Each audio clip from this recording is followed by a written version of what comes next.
Hello, welcome to the Solidworks video tutorials. In this video tutorial, we'll see how to set units in Solidworks 2019. We'll first create new part.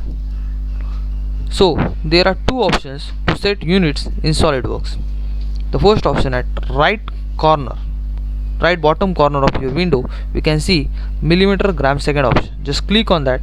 We'll see different unit systems mentioned over here: MKS, CGS, MMGS and IPS. We can also click on the edit document units and set our desired units over here. Second option is click on this options button at the top menu bar, and here we can see system options and document properties. Click on the document properties. Inside document properties there are many options. One of the option is units.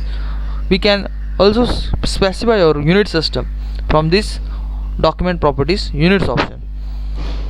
Here the decimal rounding options are also available.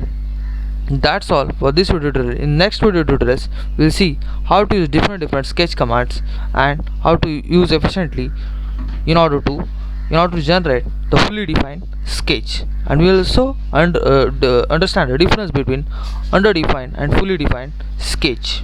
That's all for this video tutorials.